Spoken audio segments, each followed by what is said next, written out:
On March 14, 2001, a quiet neighborhood in Frederick, Maryland, was shaken by the sudden disappearance of 24-year-old Emily Carter, a young woman with a promising career in graphic design and a vibrant social life.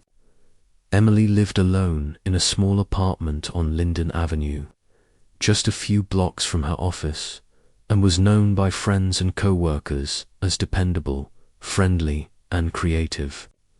That morning, she left her apartment to walk her dog, a routine she followed almost every day, but she never returned. Her dog, a golden retriever named Bailey, was found wandering alone in the nearby park, leash dragging, with no sign of Emily. Panic spread quickly among her friends and family.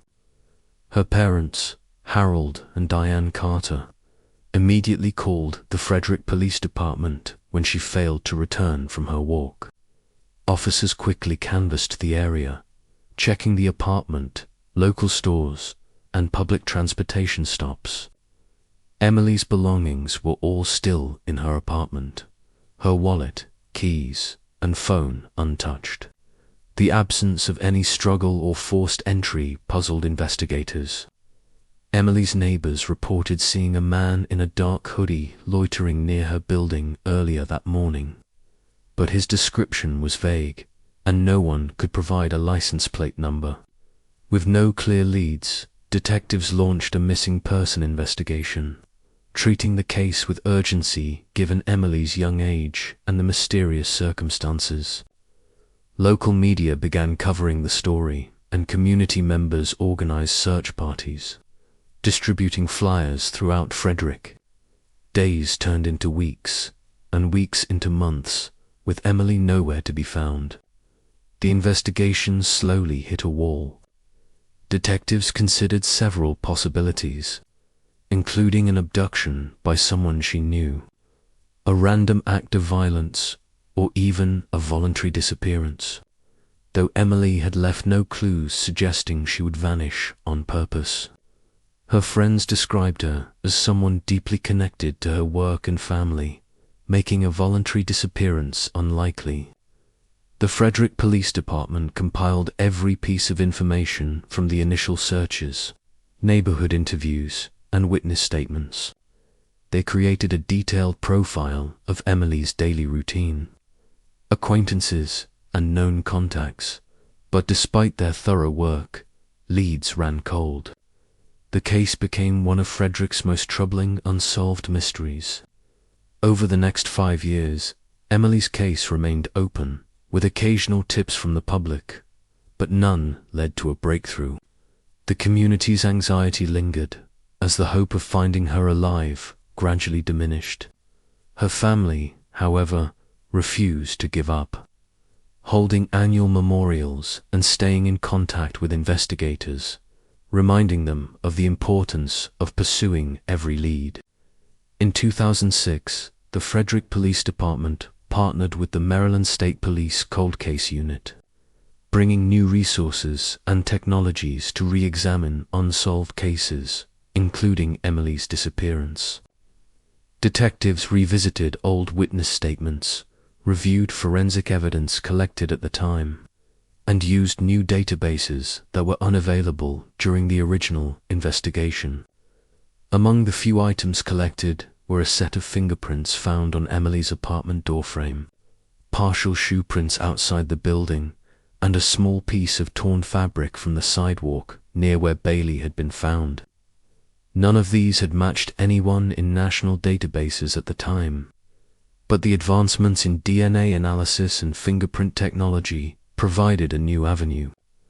Detectives also re-interviewed friends, neighbors, and co-workers, looking for inconsistencies or details that might have seemed unimportant years ago.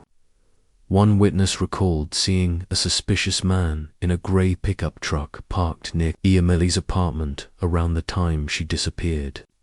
The vehicle's license plate was never noted, but the description gave detectives a starting point to cross-reference rental records and vehicle registrations.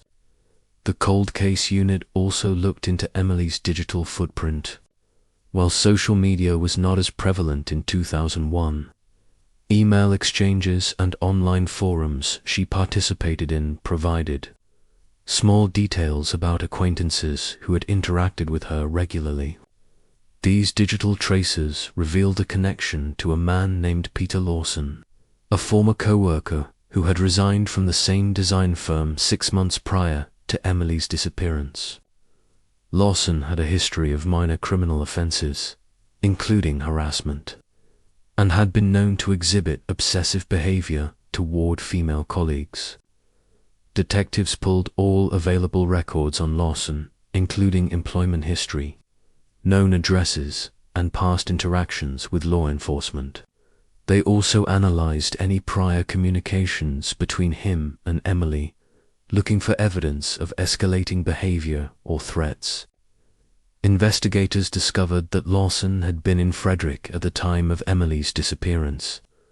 Though he claimed to have been out of town for work, his alibi, previously unverified, now became a critical focus. Through careful analysis of credit card transactions, travel records, and interviews with people he claimed to have been with, detectives found gaps in Lawson's account. Some witnesses contradicted his statements, and certain receipts could not be confirmed. With new scrutiny, Peter Lawson emerged as a person of interest, though no physical evidence yet directly linked him to Emily's disappearance. The cold case unit decided to obtain a DNA sample from him to compare with the trace evidence collected from Emily's apartment, particularly the torn fabric and the partial fingerprints. With the approval of the court, a swab was collected and sent to the state laboratory. Weeks of tense waiting followed as forensic analysts conducted meticulous testing. The comparison revealed a match. The DNA recovered from the torn fabric on the sidewalk outside Emily's apartment belonged to Peter Lawson. This breakthrough finally provided the investigators with the evidence they needed to take action. Armed with the DNA confirmation, the Frederick Police Department obtained a warrant to search Lawson's residence. During the search, they discovered items belonging to Emily, including a personal notebook and a piece of jewelry that had been missing since her disappearance. These items, combined with the DNA evidence, made the case against Lawson compelling. Detectives moved quickly to arrest him, ensuring he was taken into custody without incident. Peter Lawson, now facing overwhelming evidence, was held for questioning. During the initial interviews, he denied any involvement in Emily's disappearance. His demeanor was calm, almost rehearsed, as if he had expected the confrontation.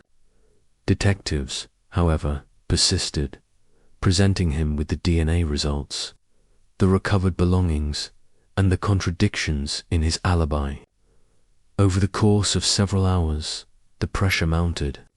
Finally, in a surprising and chilling development, Lawson confessed to abducting Emily in March 2001.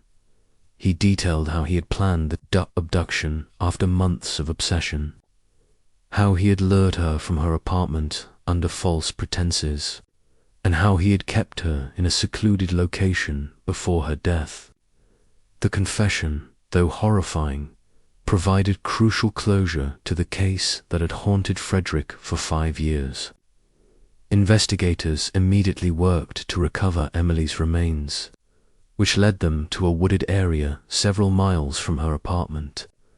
The location matched the details Lawson had provided in his confession. Search teams carefully retrieved her remains, allowing her family a long-awaited opportunity for a proper memorial and burial. The arrest and confession of Peter Lawson shocked the local community. People who had grown up believing their neighborhoods were safe now faced the reality of hidden dangers and the importance of vigilance.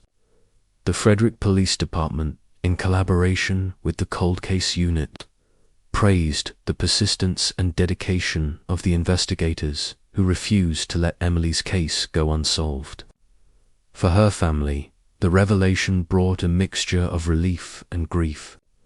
While nothing could undo the tragedy, they finally had answers. Her parents, Harold and Diane, expressed profound gratitude to the detectives, acknowledging that the determination of law enforcement had given them closure they had been denied for years. The case also served as a lesson in the evolution of investigative techniques. It highlighted how advancements in DNA technology, careful review of old evidence, and revisiting seemingly minor details could ultimately break cases that had long seemed impenetrable. Emily Carter's story, while tragic, became a testament to the persistence of law enforcement and the enduring hope of families who refused to give up on justice. In the months following the arrest, the Frederick community held vigils and memorials in Emily's honor. Her friends organized charity events to support victims of violence, ensuring that her memory contributed to positive change.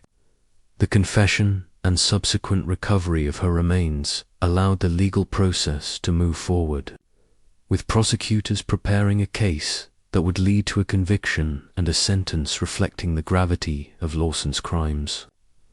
Throughout the ordeal, the narrative of Emily's life, the promising career, her close family ties, and her vibrant personality was never overshadowed by the investigation. Instead, it served as a reminder of what was lost and why the pursuit of justice was so essential. Detectives continued to document and study the case as a model for handling cold cases, emphasizing the need for patience, thoroughness, and openness to new evidence. The resolution of the Emily Carter case became a defining moment for Frederick law enforcement, demonstrating that even decades-old cases, previously thought unsolvable, could finally be resolved with the right combination of technology, persistence, and meticulous investigative work. By mid-2006, the confession from Peter Lawson had shaken Frederick, Maryland, to its core, but the work of investigators was far from over. The immediate focus shifted to corroborating every detail he had provided. Detectives needed to ensure that his confession was truthful and not a manipulative ploy to gain attention or delay prosecution. Investigators retraced Lawson's steps, following the route he had described when abducting Emily Carter.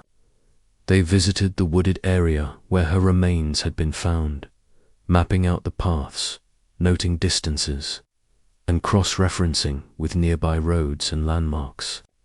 Each detail matched Lawson's account, lending credibility to his statements.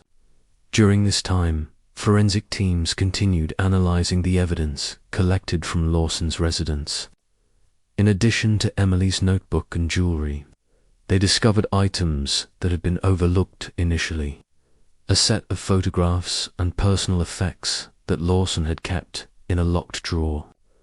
Among these photographs were images of Emily taken without her knowledge, some from the days leading up to her disappearance. These images confirmed Lawson's obsession and added weight to the prosecution's case. Detectives also focused on digital forensics. Emily's old computer and emails were examined for any communication from Lawson. Analysts uncovered a pattern of stalking behavior emails sent to her personal account that were deleted quickly, attempts to hack into her work systems, and notes indicating that he had monitored her daily routines. These details, though technical, painted a clear picture of premeditation and intent. Meanwhile, Emily's family grappled with a mixture of emotions. Relief that her abductor had been caught was tempered by the pain of remembering the months of uncertainty and the loss of their daughter. Her parents met frequently with detectives, providing insights into Emily's personality, habits, and acquaintances, which helped strengthen the narrative of her life and the impact of Lawson's actions. The investigation also involved interviewing neighbors and local residents again. Some who had previously been reluctant to speak or had dismissed earlier suspicions came forward with new recollections. A neighbor, for instance, remembered seeing Lawson's grey pickup truck parked unusually close to Emily's apartment on several occasions before her disappearance, behavior that had gone unnoticed at the time. Law enforcement also coordinated with prosecutors to ensure the collection of sufficient evidence to secure a conviction. Each piece of evidence, DNA results, personal belongings, photographs, witness testimonies, and digital footprints was meticulously documented and prepared for court. During this period, investigators discovered additional information about Lawson's past that was deeply concerning. He had a history of minor harassment and controlling behavior toward women, which, while not violent on its own, indicated a pattern that could escalate. Experts in criminal psychology were brought in to analyze Lawson's behavior, helping the prosecution explain to a jury why someone with his profile could commit such a crime. Community outreach became another important aspect of the case. Frederick residents, still reeling from the revelation, needed reassurance that law enforcement was actively pursuing justice. Police held public meetings to explain the steps being taken, offering guidance on personal safety and emphasizing the importance of reporting suspicious behavior. As the investigation progressed, a crucial breakthrough came from a detailed forensic review of the scene where Emily's remains had been found. Soil samples, plant matter, and small fibers were compared to items found in Lawson's vehicle and home. Forensic experts confirmed that materials at both locations were consistent, linking him directly to the crime scene beyond the DNA match.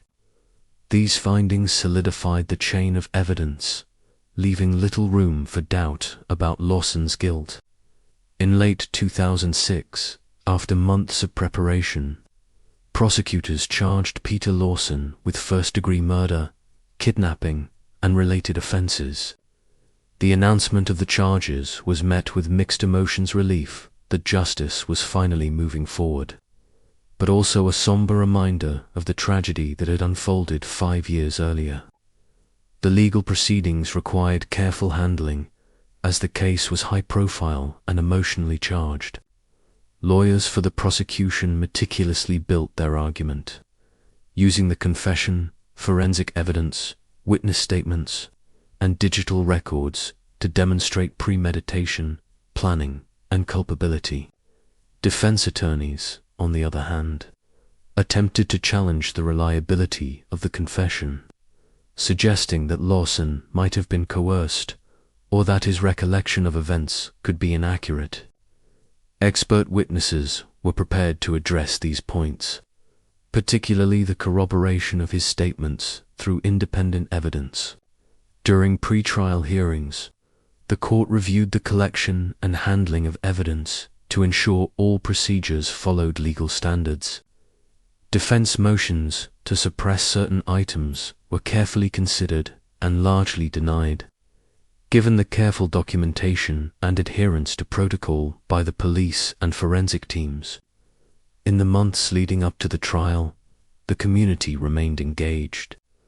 Local media provided updates on the case, but coverage was sensitive, focusing on the investigative breakthroughs and the ongoing pursuit of justice rather than sensationalizing the tragedy.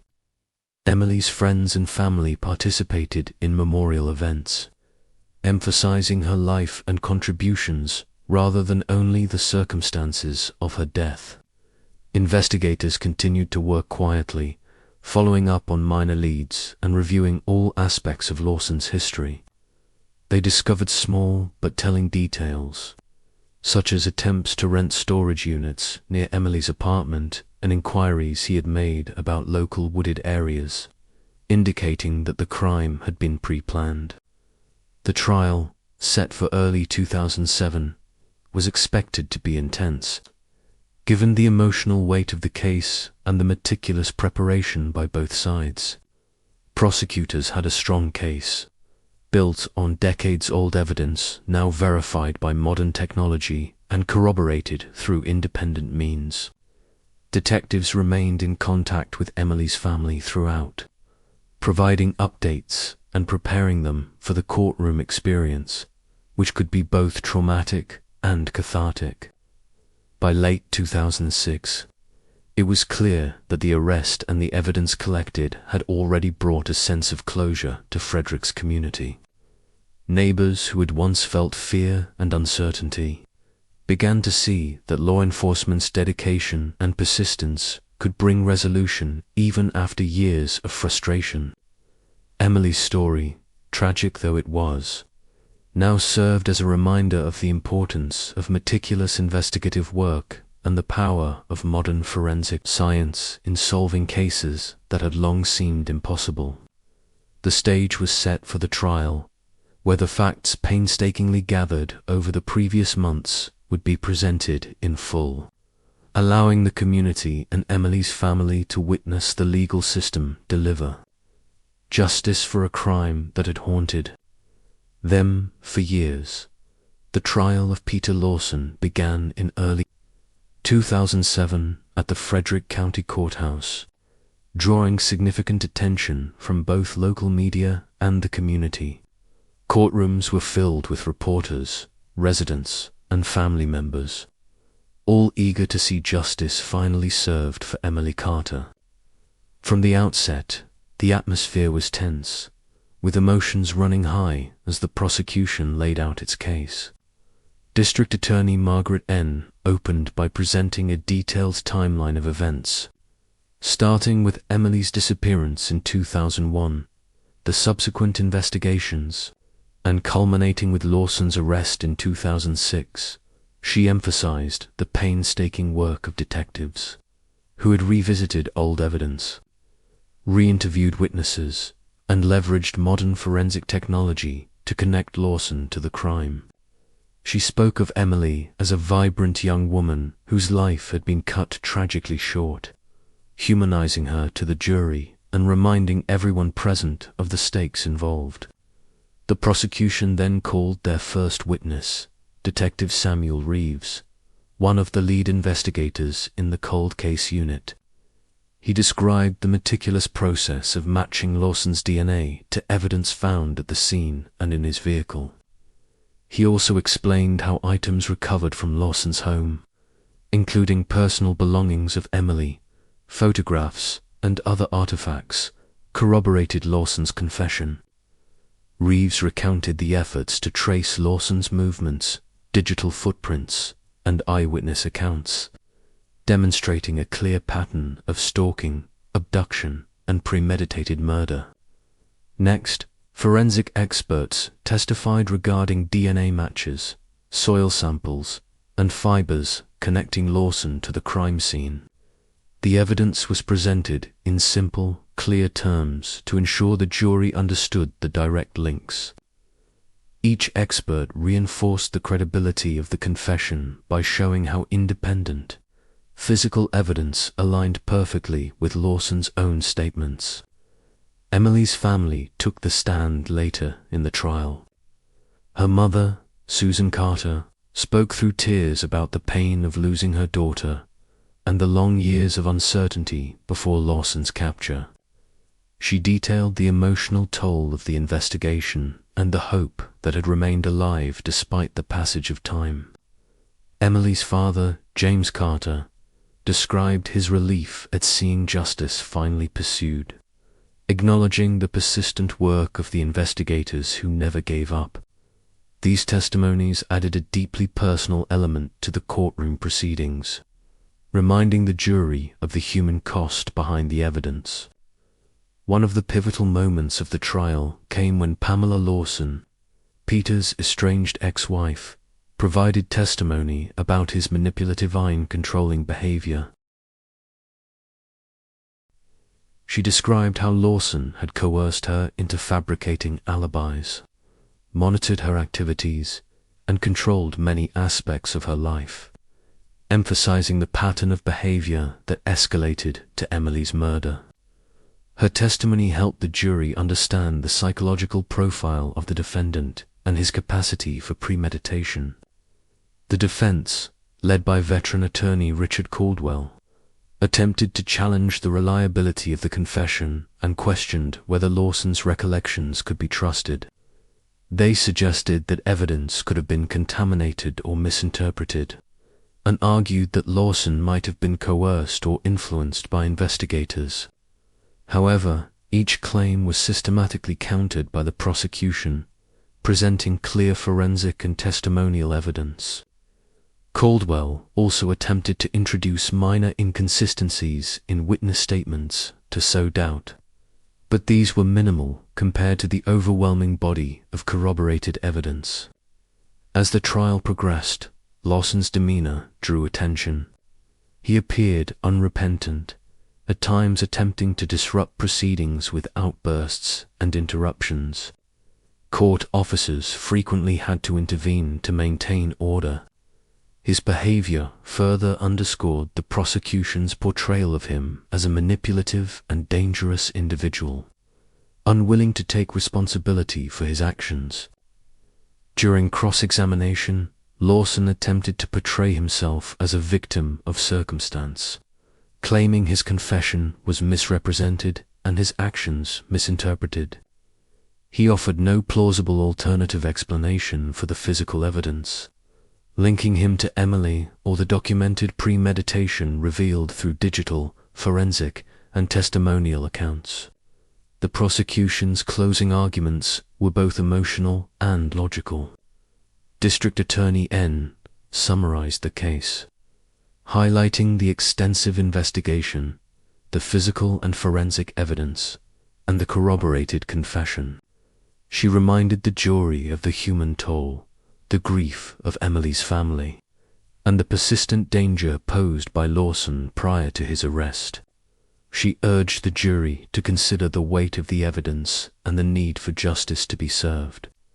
In contrast, the defense closing sought to introduce doubt by focusing on minor discrepancies and attempting to humanize Lawson, portraying him as flawed but not guilty of murder.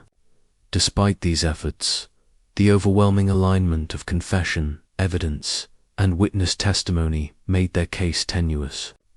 After hours of deliberation, the jury returned with a verdict of guilty on charges of first-degree murder, kidnapping, and related offenses. The courtroom reacted with a mix of sobs, sighs of relief, and silent reflection. Emily's parents embraced, expressing gratitude for the diligent work of law enforcement and the judicial system. The judge, recognizing the gravity of the crimes, imposed a sentence of life imprisonment without the possibility of parole. Lawson remained defiant during sentencing, but the weight of the conviction ensured that he would never have another opportunity to harm. In the weeks and months following the trial, Frederick's community began to process the resolution of a case that had haunted them for 5 years. The arrest, trial, and conviction of Peter Lawson provided long-awaited closure for Emily's family and highlighted the importance of persistence in solving cold cases. Law enforcement agencies recognized the case as a testament to the power of modern forensic technology combined with meticulous investigative work. Detectives involved in the case reflected on the challenges they faced: decades-old evidence, fading memories, and the emotional complexity of revisiting a brutal crime. They emphasized that patience, careful re-examination of evidence, and the willingness to follow new leads were critical in achieving justice.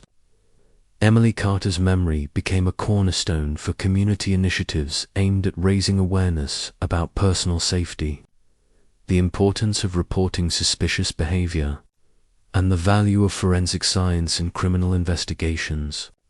Schools, neighborhood associations, and civic groups organized talks and workshops to educate the public, ensuring that her story contributed to a safer environment for others. Over time, the case also became a model for other cold case units across Maryland and beyond. Law enforcement agencies studied the methods used, the integration of old and new evidence, and the approaches to witness interviews that had proved pivotal. The success of the investigation reinforced the belief that even years-old cases could be solved when diligence, technology, and human determination converged. For Emily's family, the closure brought both relief and a bittersweet remembrance. They continued to honor her memory through personal tributes, charitable efforts, and community engagement.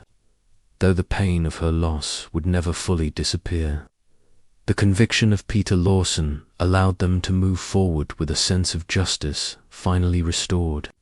Frederick, Maryland, while forever marked by the tragedy, emerged with a renewed commitment to vigilance, community support, and the belief that persistent efforts could bring long-delayed justice. The case of Emily Carter stood as a stark reminder that even when hope seems distant, dedication, careful investigation, and modern forensic capabilities can uncover the truth and hold perpetrators accountable, ensuring that victims are remembered and justice prevails.